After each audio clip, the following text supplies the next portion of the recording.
பக்கம் வராகி அம்மன் விவசாயத்துக்கான அம்மனா இருந்தாலும் இன்னொரு பக்கம் எதிரிகளை அழிக்கிறதுக்கான அம்மனாவும் இருக்காங்க. முக்கியமா நம்மளோட எதிரிங்க, நம்பிக்கை துரோகம் பண்றவங்க, 4 பேருக்கு முன்னாடி உங்களை வச்சு அசிங்கப்படுத்துறவங்க, உங்க தன்மானத்தை சீண்டும் வகையில பேசுறவங்க, அடுத்தவங்க சொத்தை புடுங்கி திங்கணும்னு நினைக்கிறவங்க, அடுத்தவங்களுடைய உழைப்பை சுரண்டி சாப்பிடுறவங்க, உங்க தன்னம்பிக்கையை உடைச்சி உங்களை மேல வரவிடாம தடுக்கணும்னு நினைக்கிற அந்த மாதிரியான ஆட்களுக்கு வராகி அம்மன் தக்க தண்டனையை கொடுப்பாங்க அப்படின்னு சொல்லப்படுது. இந்த நிலைமைக்கு உங்களை ஆளாக்குன உங்களுடைய எதிரிக்கு நீங்க சரியான பாடம் புகட்டணும் அப்படின்னு நினைச்சீங்கன்னா மனசார வராகி அம்மனை நீங்க வழிபடணும். எதிரி அப்படின்னா அவங்க உங்களுடைய உண்மையான எதிரியா இருக்கணும். அக்கம் பக்கத்துல இருக்கிறவங்க நல்லா இருக்க கூடாது அப்படின்னு உங்க மேல தப்ப வச்சுக்கிட்டு வராகி அம்மனை வழிபட்டா அது நம்மளையே பாதிக்க கூட சான்ஸ் இருக்கு.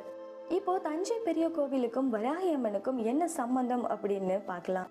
இந்த கதையை தெரிஞ்சுக்க நம்ம 1000 வருஷத்துக்கு முன்னாடி